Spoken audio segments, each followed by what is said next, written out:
네, 수험생 여러분, 지난 시간 말미에 말씀드린 것처럼 두 번째 강좌는 회계정보 첫 번째 내용이 되겠습니다. 제가 타이틀을 꼭 알아야 될 회계정보 이야기 하나, 재무상태 정보라고 했죠. 그래서 정보 이용자, 이해관계자들이 그 기업에 대해서 알고 싶어하는 정보 유형으로서 첫 번째 재무상태 정보를 우리가 학습하게 됩니다.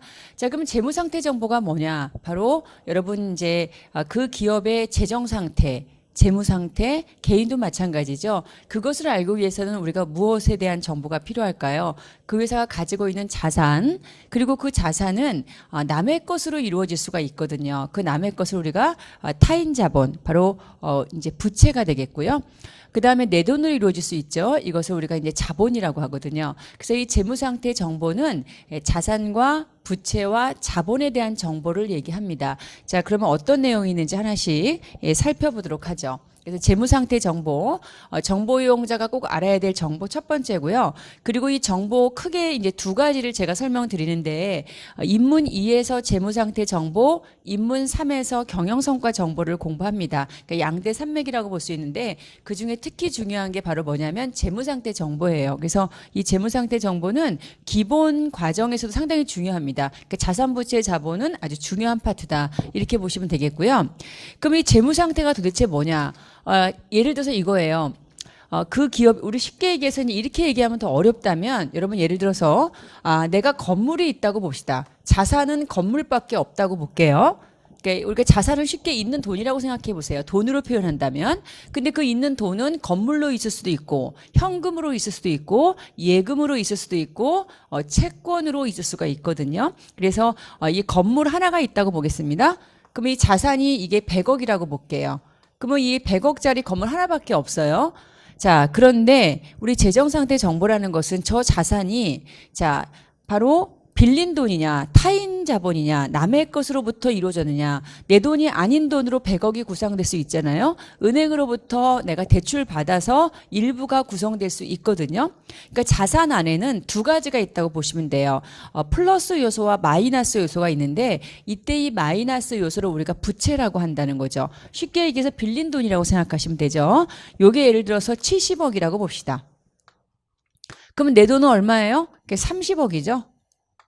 그쵸? 이거는 이제 내 돈인데 이 내 돈도 투자된 돈도 있고 내가 벌어서 된 내 돈도 있다는 거죠. 요 두 개를 구분하는 건 상당히 중요한데 제가 나중에 차후에 자세히 말씀드릴게요. 자, 이렇게 해서 우리가 실질적으로 자산이 100억 쪽에는 자, 빌린 돈 30과 내 돈 30억, 빌린 돈 70억과 내 돈 30억. 이렇게 세 가지 요소를 우리가 해석하는 거. 이게 재무상태 정보예요. 근데 이 재무상태 정보는 항상 이렇게 구성되어 있는 건 아니죠. 예를 들어서 저 100억이 극단적으로 한번 얘기해 볼게요. 모두 빌린 돈이에요. 그럼 내 돈은 있어요? 없어요? 없다는 거죠. 자, 모두 내 돈이에요. 그럼 뭐죠? 이거는 빚이 없다는 얘기죠.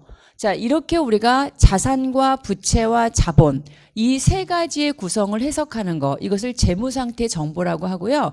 그 기업의 아주 건전한 건강도를 판별할 수 있는 정보다 이렇게 볼 수가 있겠습니다. 자, 그렇다면 이제 우리가 무엇을 공부해야 될까요? 자, 그럼 자산이 뭐냐고 우리가 해석해야 되겠고 두 번째 그럼 부채가 뭔지를 계략적으로 알아야 되겠죠. 그러면 자본이 뭔지도 알아야 될 것입니다. 그래서 제가 기초 입문과정 두 번째이기 때문에 이 자산이나 부채나 자본의 구체적인 학습은 저희가 기본서에서 공부합니다. 예, 지금은 제가 산을 본다고 그랬잖아요. 그러니까 재무 상태를 나타내는 정보 세 가지에 자산은 이러한 것들이 자산이구나. 이렇게 두루뭉실 크게 한번 보는 거죠. 그래서 자산과 부채와 자본이 재무 상태 정보인데 이것들에 대한 정의를 우리가 쉽게 해석을 하고 그리고 이 자산을 나타내는 약속된 이름들이 뭔지를 익히는 게 바로 요 입문 과정 두 번째 학습 과제다. 이렇게 보시면 되겠습니다. 자, 그럼 자산부터 우리가 해석을 해야 되겠죠? 자, 자산 한번 해석해 볼게요. 자, 수험생 여러분, 그러면 우리가 자산의 정의를 교재 나온 대로 무조건 이렇게 읽지 마시고요. 그러면 자산하면 여러분이 떠오르는 용어들을 한번 쭉 나열해 보시면 돼요. 자, 우리가 이 학원에서 지금 학원은 교육 서비스를 제공하는 매출을 일으키는 그런 업체잖아요. 그럼 이 학원에서 지금 우리가 자산을 한번 나열해 봅시다. 저희 카운터에 뭐가 있을까요? 자, 금고에 현금이 있을 거고요. 뭐 예금도 있겠죠. 자, 그 다음에 지금 제가 교실에 있습니다. 근데 저는 이제 지금 뭐 하죠, 여러분? 강의를 하고 있죠. 강의 서비스를 제공하고 있어요. 그럼 제가 이런 활동을 하면서 우리가 실질적으로 저를 도와주는 자산들이 있지 않습니까? 이런 자산을 뭐라고 하냐면 영업 활동에 사용되는 자산이라고 해요. 자, 교육 서비스에서 지금 이 칠판은 뭡니까? 지금 강의 서비스를 제공하는데 원활하게 도와주는 거고요. 자, 이 교탁이 없으면 제가 상당히 불편하겠죠. 자, 이런 것들이 영업용 자산이라고 하는데요. 비품 같은 것들이 되겠죠. 그래서 이제 여기 보시면 뭐 컴퓨터도 있고요. 그쵸? 그 다음에 칠판도 있고요. 여러분이 지금 책상도 있고요. 뭐 여러 가지가 있겠습니다. 그리고 학원 건물도 있겠다. 이렇게 봅시다. 뭐 이런 것들이 쭉 이렇게 있어요. 그러면 이러한 것들을 우리가 약속된 이름을 모른다고 해도 상식적으로 이러한 것들이 자산이라고 생각하는 건 누구나 압니다. 그리고 자산은 실체가 존재하죠. 그래서 우리가 쉽게 자산은 뭐야라고 대충 해석할 수가 있어요. 자, 그러면 우리가 이 회계 공부라는 게 뭡니까? 우리가 막연히 알고 있는 것을 일반적인 용어로 우리가 정의를 내리는 거거든요. 그러면 이렇게 우리가 자산이라고 불렀던 이런 이름들의 공통특징을 찾아보자는 거예요. 이런 자산들의 공통특징이 뭡니까, 여러분? 돈이라는 거죠. 현금이라는 거예요. 이 돈이라는 표현을 별로 교재에서는 안 쓰잖아요. 그렇죠? 결국 뭐냐면 이러한 자산들은 결국 뭐를 가져와요? 이러한 자산들은 돈의 유입을 가져온, 현금 유입을 가져온단 말이죠. 그렇죠? 현금 유입을 가져오는 자원들이에요. 현금은 그 자체가 현금이고요. 예금은 뭡니까? 인출하면 현금이고, 그 다음에 예를 들어서 여기 채권이 있다면 회수하면 현금이고, 컴퓨터는 자, 영업활동에 사용이 되면서 우리가 현금을 창출하고 또 중고시장에 팔아도 돈이 돼요. 건물은 팔면 돈 되죠. 자, 이런 식으로 이런 자산들은 보유 목적은 달라요. 보유 목적은 다르지만 자산의 특성은 결국 돈의 유입을 가져오는 자원이다. 결국 우리가 돈이 되는 자원들이다 이렇게 보시면 돼요. 그런데 우리가 회계적 용어로 표현한다면 돈 되는 자원 이런 표현은 상당히 불편하죠. 그래서 그렇게 표현하지 않기 때문에 회계적 용어로 우리가 익혀야 된다는 거예요. 그러면 이런 자원들은 그냥 뚝 떨어지는 게 아니라 반드시 사건의 결과가 있었다는 거죠. 거래가 있었다는 거고요. 이 사건의 결과 자, 그리고 이런 자원들은 누구 것이어야 될까요? 이 메가랜드 거여야 된다는 얘기죠. 그러니까 이 업체의 통제, 지배하에 있어야지 나의 자산이 돼요. 자, 이게 있는데 지금 저 옆에 회사 거예요. 그러면 우리 자산이 아니거든요. 그래서 이 통제는 지배를 얘기하는데 이런 용어들이 중요하고요. 그리고 경제적 자원, 자, 미래 경제적 효익을 얘기하는데 결국 현금 유입을 가져오는 것이죠. 그래서 현금 유입을 가져오는 자원인데 나의 것이라는 겁니다. 그리고 이것은 과거의 사건 때문에 비롯된 것이고요. 그래서 가장 중요한 키워드는 자산은 뭐다? 일반적 용어로 기업이 가지고 통제할 수 있는 경제적 자원이다. 결국 쉽게 얘기하면 돈 되는 자원이다. 그래서 교재에도 보면 현금 유입을 가져오는 재화나 채권 이 말도 어렵죠. 재화 상품, 제품 이런 것들, 채권, 뭐 우리가 이제 받을 권리 같은 것들이잖아요. 이런 것들이 모두 뭐가 됩니까? 재화는 팔면 돈 되고 그다음에 채권은 회수하면 돈 되거든요. 그래서 결론적으로 현금의 유입을 경제적 자원을 가져오는 지금의 기업이 가지고 있는 통제하고 있는 자원들 이걸 자산이라고 정의한다. 이렇게 얘기하고요. 그럼 나중에 이제 기본서 때 공부하지만 이런 자산들은 그냥 현금인 상태, 유동성인 상태도 있고 팔려고 가지고 있는 자산도 있고 이렇게 사용하려고 가지고 있는 자산도 있고 목적이 가지가지예요. 투자 목적으로 가지고 있는 것도 있고 그러니까 보유 목적은 달라요. 기능이 다르다는 거예요. 그렇지만 그들의 최종적으로는 뭐다? 돈이 된다는 얘기입니다. 이렇게 정리하시면 되겠죠. 자, 그러면 아까 재무회계가 불특정 다수인을 대상으로 기록해서 제공하는 정보이기 때문에 재무회계는 뭐가 있다고 했어요? 약속이 있다고 했습니다. 그러면 그 약속에 의한 약속된 이름이 있지 않겠습니까? 그래서 우리가 막연하게 돈 되는 거 이렇게 하지 않고 그 돈 되는 이름들이 정해져 있다는 거예요. 똑같이 받을 권리는 채권이지만 그냥 채권 두루뭉실 얘기하지 않는 게 회계예요. 자, 채권 받을 권리지만 내가 상품 팔아서 받을 권리가 됐는지 아니면 상품이 아닌 것 때문에 생긴 권리인지 어음상의 권리인지 이거에 따라서 따박따박 정해놓은 게 이름일이죠. 이걸 우리가 개정 과목이라고 하는데요. 기초회계에서는 이 약속된 이름을 익히는 게 중요해요. 그래서 이걸 지금부터 한번 약속된 이름을 익혀보도록 하겠습니다. 자, 여러분 요거는 무조건 외우지 마시고요. 아, 이렇게 있구나. 저도 이제 저희 부모님께서 우리 부모님께서 제 이름 석자를 지어 주셨는데 이름의 뜻이 있죠. 여러분도 마찬가지실 거예요. 그 회계도 약속된 이름이 있어요. 그래야지 우리가 이제 정보 이용자한테 말을 하는 회계는 언어라 기업의 언어라고 했잖아요. 그 말할 때 듣는 사람이 제대로 듣는 거거든요. 제대로 들으려면 알아야 된다는 얘기죠. 그럼 이제 어떤 단어들이 있냐면 자, 현금, 보통예금, 당좌예금, 현금이 현금성 자산이 있어요. 사실 우리가 현금이라고 하면 우린 다 알고 있는 거라고 생각해요. 지갑을 열어보십시오, 여러분. 지갑을 열어보시면 요즘에는 신용거래가 많기 때문에 대부분 카드밖에 없지만 그래도 대부분 우리가 뭐가 있어요? 지폐가 있고요. 그 다음 주화가 있어요. 이 지폐와 주화를 우리가 통화라고 하고 한국은행권이 발행한 거기 때문에 통화라고 합니다. 근데 이 지갑에 자기합수표 10만 원권이 하나 있습니다. 그러면 이 자기합수표는 통화가 아니에요. 그러니까 한국은행이 발행한 지폐나 주화가 아니란 말이에요. 그러나 우리는 이 자기합수표를 현금처럼 취급하죠. 이것을 대용증권이라고 해요. 그래서 우리가 통화, 지폐나 주화도 현금이고 그다음 대용증권, 자기합수표도 현금 취급하죠. 이런 것들이 이제 자기합수표, 송금수표 이런 여러 가지가 있는데 그건 차후에 공부하고 자 통화처럼 대신 사용하는 증권 이런 것들을 모두 우리가 캐시 현금이라고 하는데 이러한 현금은 이건 이제 광의로 해석할 수 있고 이제 협의로 해석할 수 있는데 협의로 해석하면 그 통화와 통화 대용증권만 얘기하는 거고요. 광의로 해석하면 이 두 개를 모두 합해서 얘기하기도 해요. 광의로 해석하면 그래서 이런 이름이 나오는 거예요. 자, 그러면 보통 예금은 뭡니까? 입출금이 자유로운 예금이죠. 여러분 다 하나씩 갖고 계시죠? 자, 당좌예금은 뭐냐면 회사에서 거래처가 와서 돈을 지급할 때 1,000만 원을 지급해야 되는데 다 10,000원권을 주거나 이렇게 번거롭지 않습니까? 그래서 우리가 이것을 수표 한 장으로 결제하기 위해서 수표 발행을 목적으로 하는 예금을 당좌예금이라고 해요. 그러면 당좌예금은 예입하고 인출이 뭐로 할까요? 수표 발행을 통해서 인출이 돼요. 근데 이 두 예금의 공통 특징은 뭐냐면 자, 요급을 예금이라고 하죠. 언제든지 자유롭게 인출이 가능한 거거든요. 그래서 우리가 이 현금이라는 계정을 크게 광의로 해석했을 때는 수중에 있는 현금 그리고 은행이 보관 중인 현금 그래서 전체를 캐시로 한꺼번에 우리가 광의로 읽기도 합니다.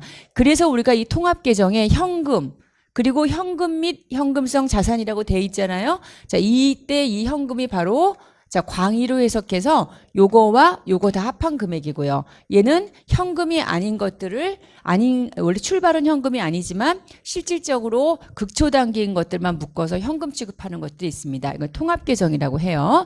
자, 그럼 이제 현금이 뭔지 아시죠? 지폐나 주화죠. 자, 지폐, 주화.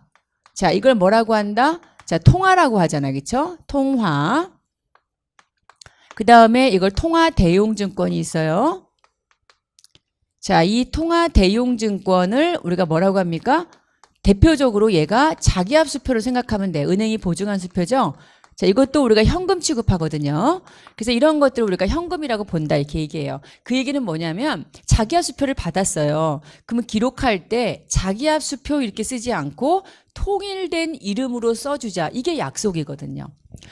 그래야지 이제 우리가 회사가 현금이라고 얘기를 했을 때 알아듣는답니다. 어떻게 해요? 현금은 자, 통화나 지폐나 주화만 얘기하는 것이 아니라 자기합수표 같은 것도 포함하고 그리고 광의로 봤을 때는 요급을 예금도 포함한다고 해석할 수가 있거든요. 그래서 이렇게 보시면 되겠고 자, 이런 요급을 이걸 두 개를 우리가 묶어서 뭐라고 하죠? 입출금이 자유로운 요급을 예금이라고 해요.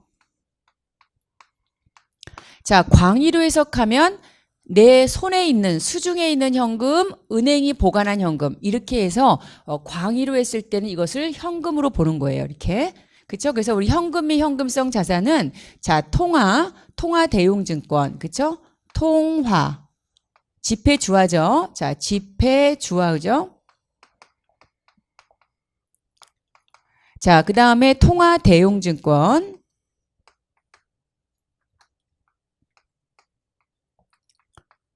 자, 그 다음에 요급을 예금. 자, 이 요급을 예금은 입출금이 자유로운 예금을 얘기해요. 그래서 여기에는 자, 보통 예금이 있고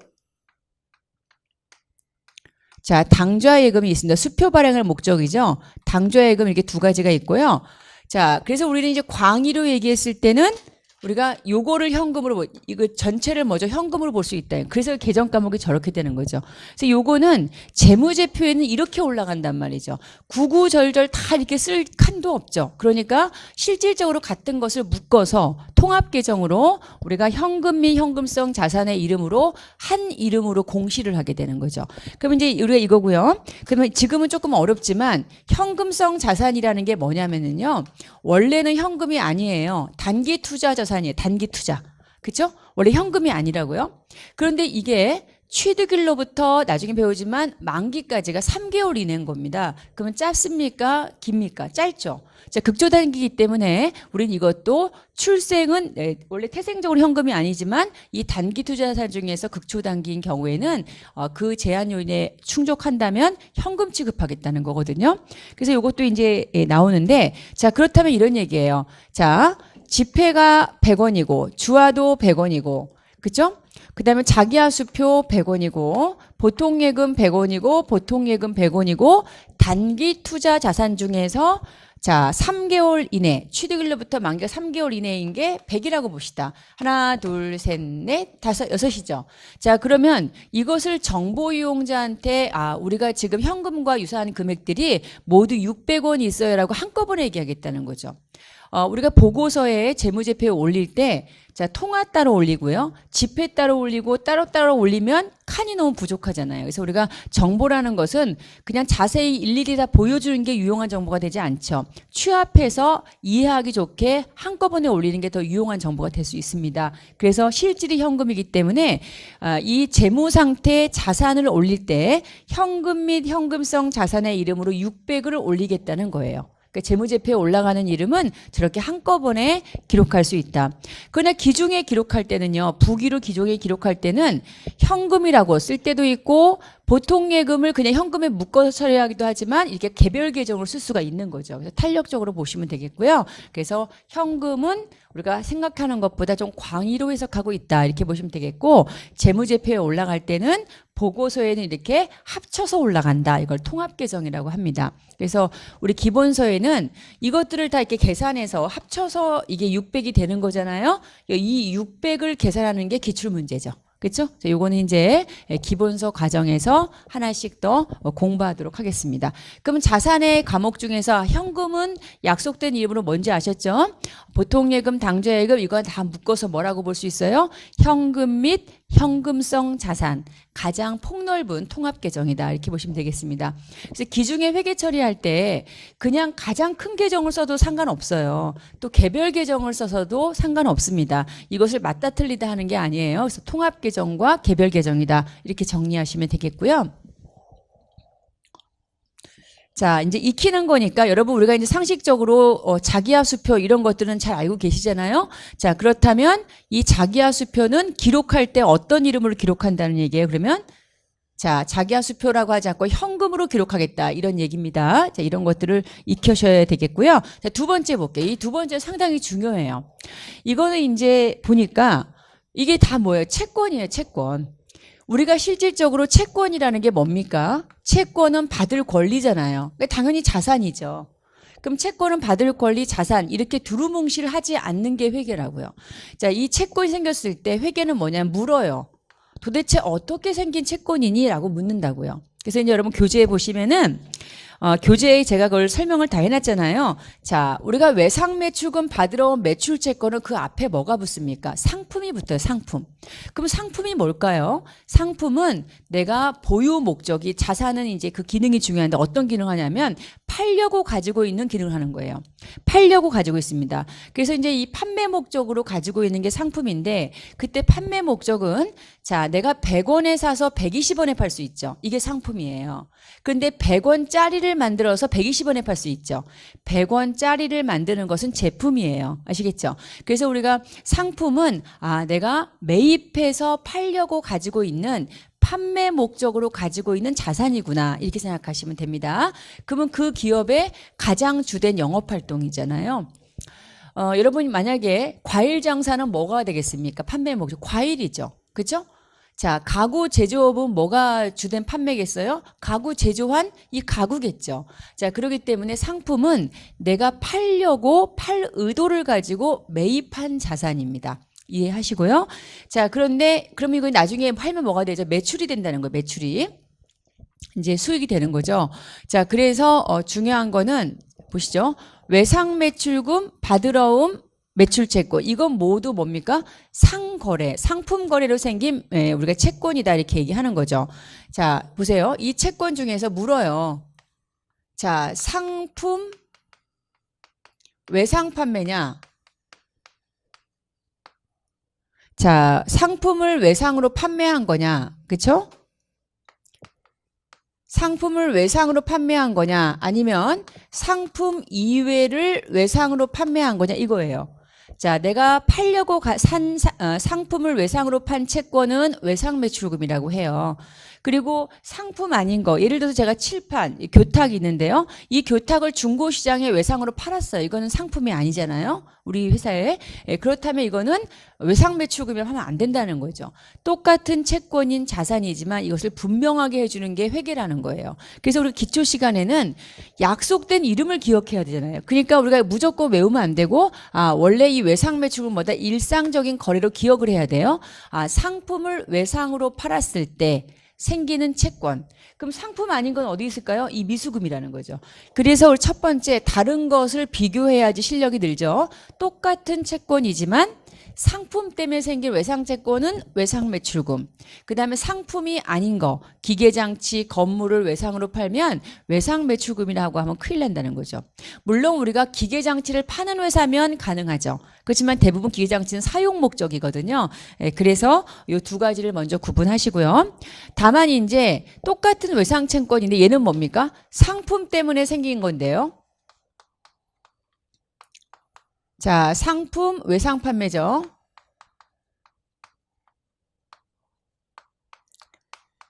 채권이잖아요, 이게.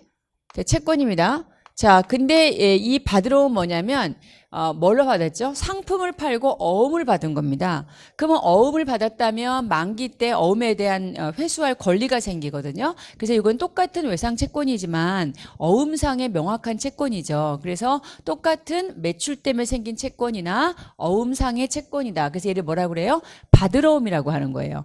그래서 둘 다 우리가 뭡니까? 상품 때문에 생긴 거죠. 상품 때문에 생겼지만 얘는 뭡니까? 상품이지만 어음상의 채권이라는 거죠. 자, 이 어음상 채권을 개별 계정으로 분리하게 해서 받으럼이라고 해요. 자, 그 외상매출금 100, 상품을 외상으로 팔았어요. 그러면 외상매출금 100이라고 기록하겠다는 거고, 상품을 외상으로 팔면서 뭐를 받았다? 어음을 받았어요. 그럼 만기 때 받을 권리가 생기죠. 자, 문헌적으로 확실한 권리가 생겼기 때문에 받으러 온 100이 돼요. 그러면 둘 다 채권이 모두 합산하면 얼마? 200이에요. 근데 이 200의 채권은 뭐 하면서 생긴 채권이죠? 물건을 채권을 팔면서 생긴 겁니까? 사면서 생긴 겁니까? 채권은 팔면서 생기잖아요. 그래서 우리는 이 두 개를 묶어서 통합 계정으로 어떻게 할 수 있어요? 매출 채권이라는 이름으로 기록한다는 약속이에요. 그럼 얘가 얼마가 되겠습니까? 200원이 되겠죠. 그럼 실질적으로 우리가 회계 처리를 할 때 상품을 외상으로 팔다 100 했을 때 외상 매출금 기록해도 되고요. 매출 채권 기록해도 됩니다. 그러나 우리가 약속된 보고서 재무제표에는 큰 계정을 올리게 됩니다. 그래서 우리가 매출 채권으로 공시를 하게 되는 것이고요. 그럼 여러분이 신문에서 이제 재무상태표에 있는 매출 채권 금액 200을 읽으시면서 어떤 생각을 하셔야 돼요? 이 매출 채권 200이라는 채권 잔액은 외상 채권에다가 어음상 채권까지 포함한 금액이라는 거, 무엇 때문에 생긴 상품 때문에 생긴 채권이라는 거, 자, 이것을 기억하셔야 된다는 거예요. 그래서 매출 채권이고요. 얘는 뭡니까? 상품 거래가 아니죠. 그래서 상품 이외죠. 자, 상품 이외, 이게 중요해요. 이외에 뭐죠? 외상채권이죠. 자, 상품을 팔고 외상을 한 외상 매출금이지만 기계를 팔고 외상으로 했다? 미수금이에요. 이런 것들을 문장을 잘 읽으시고, 이것도 채권인데 얘는 뭘까요? 돈 빌려준 거죠. 그럼 단기는 뭐 이름에도 답이 있어요?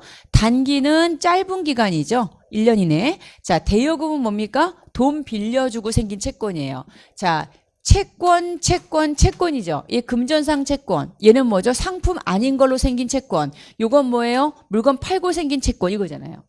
그래서 우리 회계는 이렇게 이유를 분명히 묻고 약속된 이름을 정하게 된다는 겁니다. 그래서 기초회계 시간에 그냥 용어를 외우는 것보다도 다 이렇게 논리적으로 연관이 돼 있기 때문에 그런 기준을 잘 살피시면 좀 재미도 느끼실 수가 있습니다. 자, 이런 부분 좀 확인해 주시고 선급자가 붙으면요, 여러분 우리 기초회계 시간에 이 용어 때문에 항상 힘드시거든요. 단어도 금방 안 외워지는 거랑 마찬가지인데요. 우리가 선급이라는 건 뭐냐면 물건을 사면서 대금을 미리 지급한 거예요. 자, 100만 원짜리 사면서 물건이 아직 안 도착했는데 계약을 확실히 하기 위해서 20만 원 먼저 지급한 거죠. 먼저 지급한 게 선급이지 않습니까? 그럼 선급한 사람 입장에서 봤을 때는 물건이 왔습니까? 안 왔습니까? 안 왔죠. 미리 지급한 만큼 나는 뭐죠? 권리가 더 확실해지는 거예요. 그래서 선급자가 붙으면 자산입니다. 우리가 이제 공부하시면서 기초 과정에서 선급금, 선급비용, 선급보험료 다 쭉 나오거든요. 그럼 선급자가 붙으면 자산이다. 이렇게 정리하시면 되겠습니다. 그래서 이제 기초회계 시간에 중요한 채권 개정이에요. 상품 때문에 생긴 채권, 외상매출금 받으러 묶어서 매출채권, 상품 아닌 걸로 생긴 채권, 미수금, 금전상의 돈을 빌려줘서 생긴 채권 받을 권리가 있죠. 근데 그 받을 권리가 짧으니까 단기자가 붙는 거죠. 그리고 미리 지급한 계약금조를 미리 지급한 금액, 선급금, 미리 지급한 비용, 이거는 뭐라 그럴까요? 선급비용이라고 나중에 공부합니다. 그래서 이 정도는 여러분 기초회계 시간에 좀 익혀둘 필요가 있고요. 자, 지금 저희가 뭐 하는 거예요? 재무상태라는 정보에서 어떤 부분을 지금 익히고 있는 거죠? 자산이라는 용어들을 익히고 있는 것이다. 이렇게 보시면 돼요. 자산. 자, 그럼 가봅시다. 자, 자산입니다. 그 다음에 이제 나왔습니다. 또 자산이 있어요. 근데 그냥 자산 이렇게 안 하고 구체적인 이름이 있지 않습니까? 이런 걸 여러분 살피셔야 되는데 우리가 자산 그러잖아요. 그럼 앞에서 어떻게 공부했어요? 기업의 과거 사건 결과 기업이 가지고 있고 통제하고 있고 돈이 되는 자원, 미래 경제적 자원이다. 이렇게 공부했단 말이에요. 근데 이러한 자산의 성격을 갖는 약속된 이름들이 이렇게 많다는 거예요, 지금. 그 약속된 이름을 우리가 기억을 해야 되는 거고요. 그래서 이게 똑같은 자산이지만 얘는 뭐 현금 자산이 아니에요. 이건 뭐죠? 팔려고 가지고 있는 자산이죠.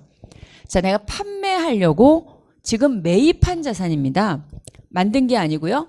그럼 우리 학원에 저기 카운터에 보시면 재고의 책들, 출판물이 있잖아요. 그렇죠? 그럼 판매 목적 자산이란 말이에요. 이거 재고라고 하잖아요. 자, 이런 것들이 상품이에요. 그래서 사서 파는 거, 만들어 파는 거 이런 거. 자, 건물, 비품. 이건 모두 뭐냐면 여러분 건물은 건축물이잖아요. 비품도 지금 사용 목적, 이거 칠판, 뭐 책상 이런 것들이죠. 근데 이것들이 모두 앞에 뭐가 붙었나요? 영업용이라는 말이 붙었습니다. 영업용. 자, 이 영업용이라는 건 뭐냐면 영업활동에 사용되기 위한 건데요. 영업활동에 사용된다는 것은 결국 뭐냐면 이건 업무용이라고도 하는데 자, 영업활동에 사용된다는 것은 무엇을 일으킨다는 거죠? 매출에 도움이 된다는 거죠. 수익 창출에 도움이 된다는 거죠. 이러한 자산을 우리가 실체가 있는 영업용 자산을 유형 자산이라고 해요. 유형. 실체는 만져주고 보여준다는 얘기죠. 자, 그래서 이 건물은 이제 우리 알죠? 근데 여기서 중요한 게 있습니다, 여러분. 건물도 이건 영업용 자산일 때는 우리가 이제 유형 자산이라고 하는데 이게 투자 목적으로 가지고 있을 수가 있어요. 그럼 투자 부동산이 되고요. 저 건물이 아까 우리 상품처럼 판매 목적으로 가지고 있는 건물이 있을 수가 있겠습니까? 없겠습니까? 있죠.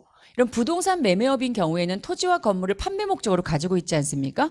그러면 그런 것들은 결국 뭐예요? 이것은 재고의 논리가 되는 거죠. 그렇죠? 상품이 되는 거죠. 자, 그래서 우리가 이 건물, 비품, 이 이름이 중요한 게 아니라 기능적 속성이 중요하다 이런 얘기 하는 거고요. 이 차량 운반구는 이 자동차를 생각해 보세요. 자, 도로에 지금 자동차가 갑니다. 이렇게. 자, 부릉부릉 간단 말이에요. 이렇게. 근데 이 자동차를 딱 쳐다보면서 회계 공부를 한다면 쟤를 그냥 자동차로만 보면 안 되죠. 제가 회사에 어떤 기능을 하냐가 중요한 거예요. 자, 저 자동차가 현대 자동차처럼 판매 목적이다. 그러면 쟤는 재고가 되는 거예요. 그죠? 제품, 상품이 되는 거죠. 근데 이 자동차가 판매 목적이 아니라 업무용, 영업용으로 열심히 돈 벌면서 얘가 굴려지는 거죠. 이렇게 다니는 거예요. 영업용 자산이다. 그게 바로 차량 운반구예요. 그러니까 차량 운반구는 차량이지만 판매 목적으로 가지고 있는 건 차량 운반구라고 명명하지 않습니다. 이건 이제 아니고요. 차량 운반구는 영업용, 업무용 자산이다 이렇게 보시면 됩니다. 업무용 차량을 얘기해요. 그래서 이런 것들을 이제 제가 많은 개정 과목을 얘기하지 않기 때문에 익힐 수 있도록 노력해 주셔야 돼요. 아까 제가 말씀드렸지만 기업의 언어가 회계라고 했죠. 그렇죠? 그러면 언어는 말로 이루어졌는데 그 말은 단어로 이루어졌잖아요. 마찬가지죠. 기업이 지금 회계적인 정보 얘기를 막 해요. 말을 해요. 근데 무엇으로 말합니까? 회계 용어로 말하고 그 용어는 계정의 이름들이 있고 그 옆에는 숫자가 있단 말이에요. 그 우리가 공부할 때 회계 공부를 할 때 그걸 내가 알아들으려면 그 정보를 말하는 이름들이 어떤 의미가 있고 그리고 그 숫자가 어떤 의미가 있는지를 해석하는 게 이게 공부거든요. 그러려면 출발은 뭐죠? 약속된 이름을 알아야지 읽죠. 대화도 되고 그래서 약속된 이름을 익히는데 지금 기초 수준에서 익히는 것이다. 그리고 이제 여러분 공부하실 때 뒤에 개정 과목 정리도 돼 있지만 이 개정 과목을 내가 쌍그리 다 외워가지고 뭔가 해야겠다 그러면 안 돼요. 어차피 계속 할 거니까 나올 때마다 보시면 돼요. 제가 그래서 앞에는 분량 많지 않게 하려고 노력했거든요. 그래서 재무 상태는 이 정도 자산이 있다라고 보시면 되고 제가 안 한 것은 여러분 읽어보시면 충분히 이해되시니까 강조점만 먼저 정리하세요. 현금의 이름 중요하고요. 가장 중요한 것은 외상 매출금 받으러 온 매출 채권이고 그 매출 채권은 상품하고 관련된 것이고 상품 아닌 것을 팔고 생긴 채권은 미수금이다. 이 두 개의 상품과 상품 아닌 거 그리고 영업용 자산들은 바로 이제 유용 자산이 되는데 특히 차량 운반구는 똑같은 차량이지만 영업용 자산일 때는 바로 차량 운반구라고 한다는 거 이거 익혀주시기 바랍니다. 자, 그러면 이제 두 번째, 우리가 지금 무슨 정보 공부하고 있어요? 자, 열심히 공부하다 내가 어디서 있는지 모르시면 안 돼요. 중간중간 점검하셔야 되는데, 나는 지금 회계정보 첫 번째, 재무상태 정보를 공부하고 있다. 그 중에 그 재무상태라는 정보를 구성하고 있는 첫 번째, 자산, 현금 되는 거 공부했고요. 자, 그럼 두 번째는 이제 현금이 되는 자원 속에 있는 빚이 있죠. 그렇죠. 부채가 있죠. 이 부채를 공부하려고 해요. 그럼 부채를 우리가 일상적 용어로 한번 연결해 봅시다. 부채하면 제일 먼저 떠오르는 게 뭐예요? 차입금이죠. 돈 빌린 거. 그리고 상품을 외상으로 하면 아까 뭐가 있었나요?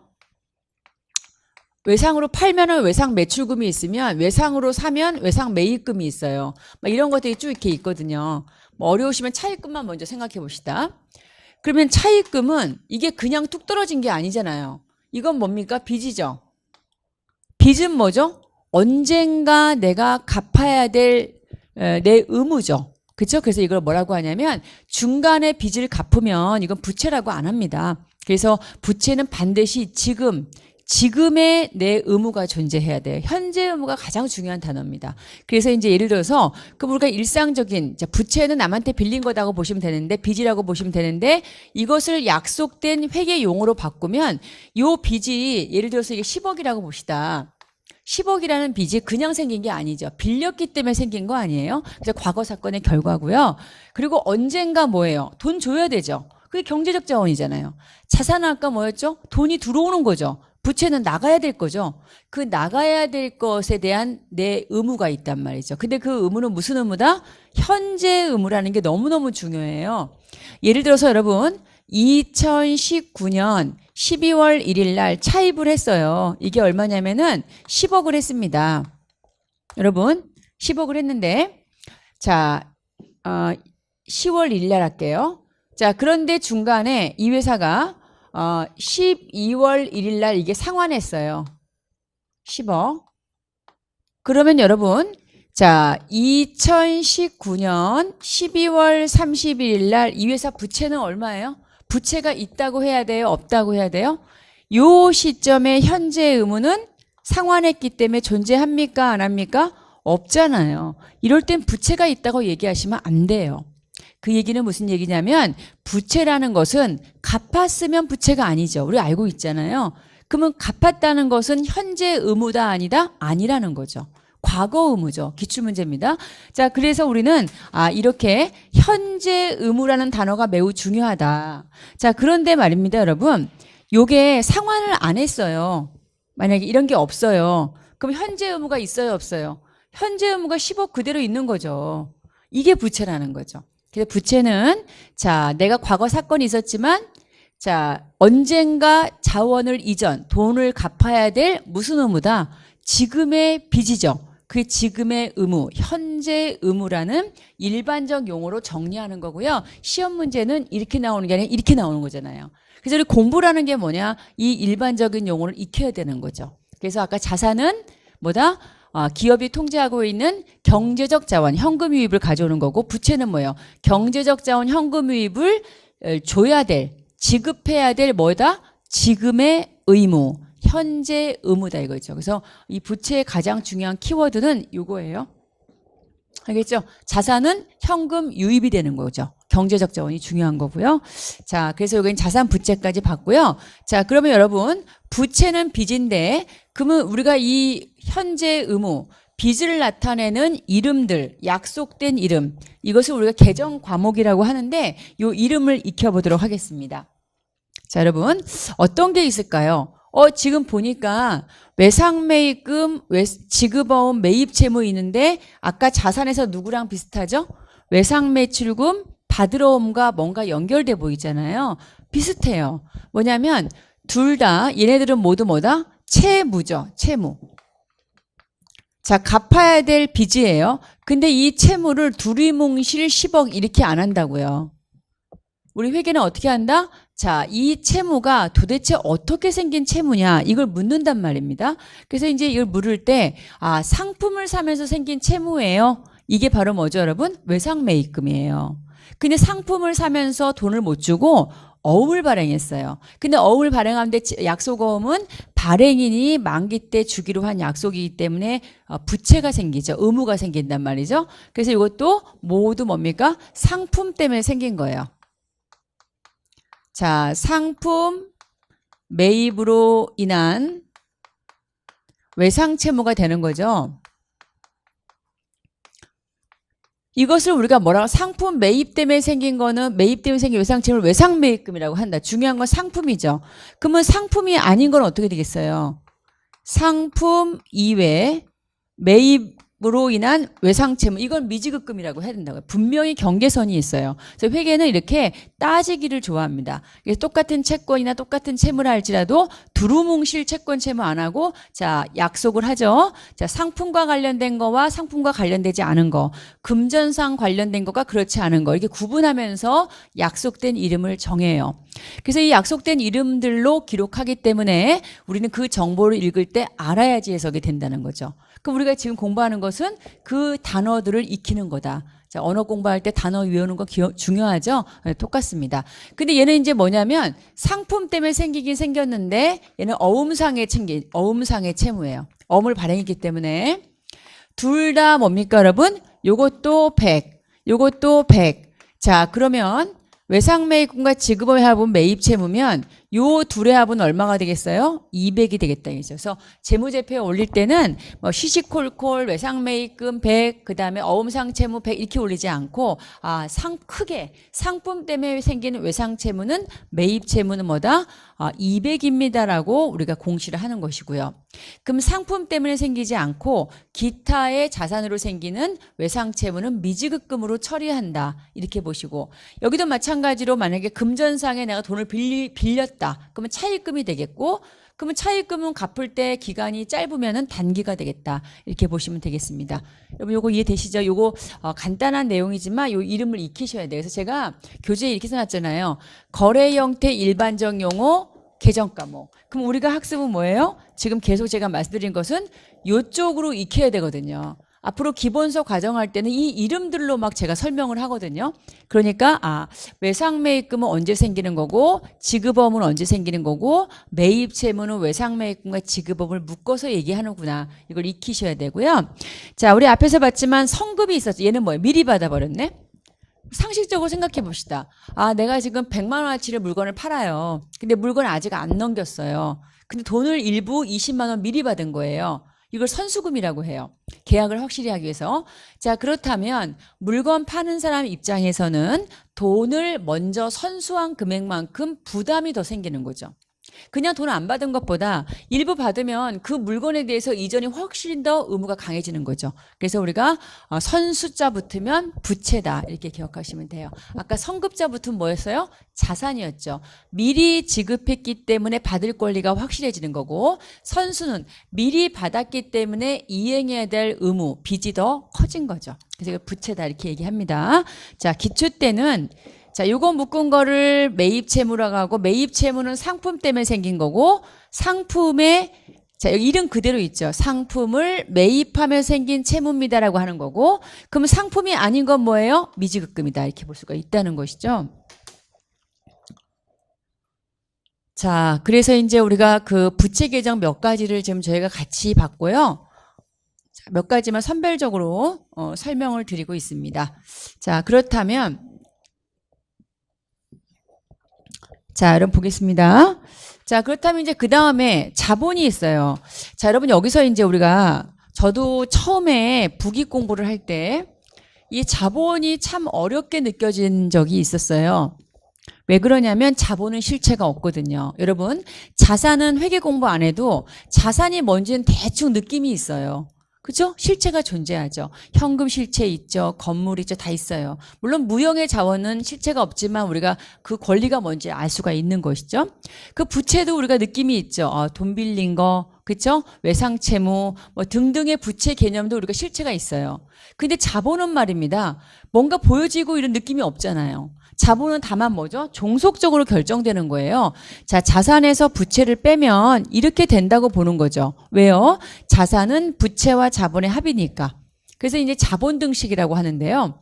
그럼 예를 한번 들어봅시다. 우리 아까 이런 얘기 했죠. 자, 건물이 100억이 있어요.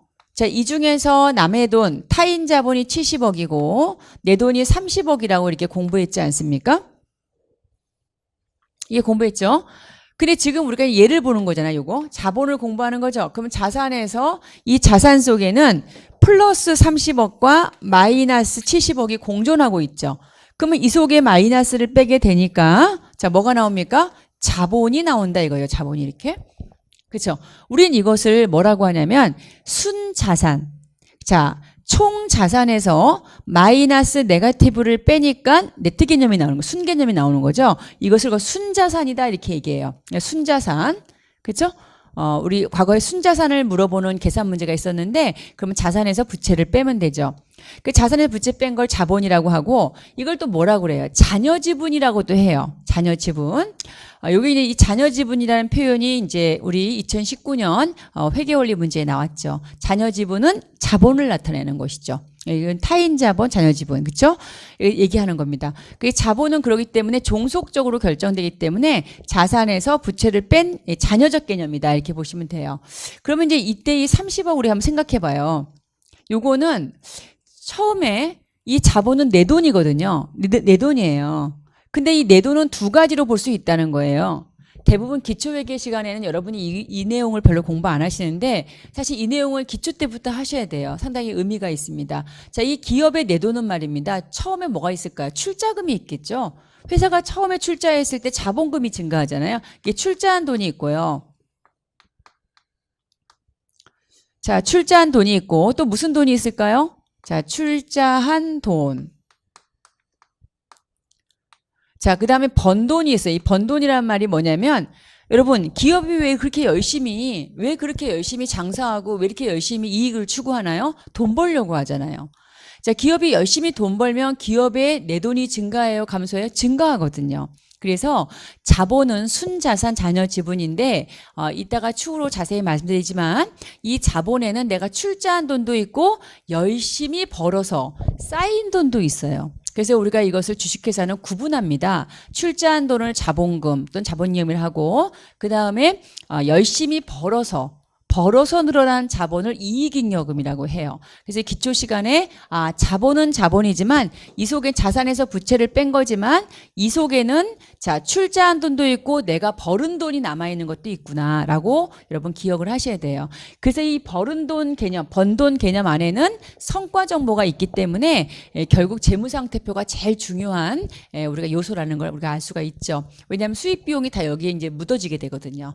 자, 그래서 자본은 자산에서 부채를 뺀 것이다. 자, 그러면 이들의 상호관계를 우리가 해석하는 연습을 조금 해봐야 되겠죠. 그렇죠? 자, 한번 같이 봅시다.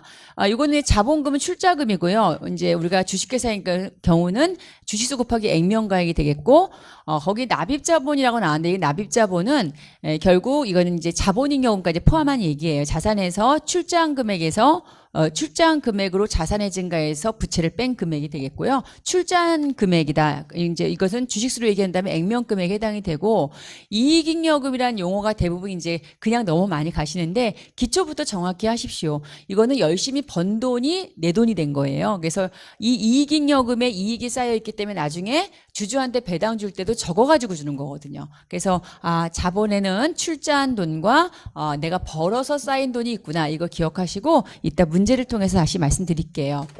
자, 그러면 이제 우리 한번 봅시다. 예를 들어서 이겁니다. 간단 사례를 한번 말씀드려 볼게요. 자, 이 회사가 지금 얼마짜리 재정 상태냐면 지금 자산이 얼마예요? 1,000억이고요. 기초가. 자, 마이너스 부채가 700억이에요. 그쵸? 700억인데 이게 지금 그러면 300억이라는 자본이 있었단 말입니다. 그죠? 근데 이 회사가 지금 어떤 사례 첫 번째는 출자를 받은 거예요. 그러면 출자를 받으면 기업의 입장에서 주주한테 현금 출자 받았으니까 출자는 주주가 했으나 기업은 현금이 들어오죠. 자, 그러니까 자산이 얼마가 될까요? 1000에다가 100도 하니까 1100이 돼요. 그러면 부채는 그대로죠. 자, 그러니까 자본이 얼마가 됐어요? 이게 400억이 됐단 말입니다. 자, 그러면 기초에서 기말자본이 됐는데, 자, 기초자본보다 기말자본이 증가했습니까? 감소했습니까? 자본이 얼마 증가했어요? 100억이 증가했잖아요. 이렇게 100억이 내 돈이 증가했는데 그 내 돈의 내용이 뭐라는 거예요? 출자금이라는 거죠. 이 출자금 때문에 내 돈이 증가하는 게 이게 자본금과 관련이 된 부분이에요. 아시겠죠? 자, 그런데 여러분 임대는 뭘까? 임대료는 내가 건물주예요.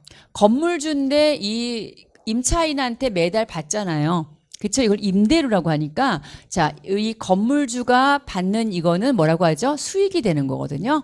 그래서 수익이 발생해서 이건 벌은 개념이잖아요. 여기도 마찬가지고 원래는 기초자본이 지금 보니까 자산 1,000억에서 똑같아요. 출발은 700억입니다. 독립적이라고 보고요. 그 300억짜리 이제 회사였는데 이게 지금 얼마가 됐다는 거죠? 1,010억이 됐다는 거예요. 그럼 이게 얼마입니까? 700억 그대로죠. 그럼 얘는 얼마입니까? 310억이 됐다는 얘기죠. 그러면 지금 자본이 똑같이 여기도 여기도 증가인데 뭐 금액은 틀리지만 여기도 증가했죠. 얼마 증가했어요? 10억 증가했어요.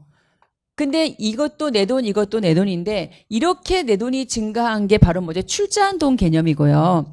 요렇게 증가한 돈을 뭐라고 하냐? 번 돈 개념이라고 보는 거예요. 이 번 돈 개념의 자본을 이익잉여금이라고 보시면 좋습니다. 아시겠죠? 그래서 많은 수험 선생님들께서 공부하실 때 이 자본을 모호하게 공부하신 경우가 많은데요. 내 돈 개념이지만 출자한 자본거래와 관련된 돈이 있고 그 다음에 열심히 벌어서 쌓인 개념이 있다. 그 쌓인 개념이 왜 일로 가는지는 이따가 성과할 때 공부할 수가 있겠습니다.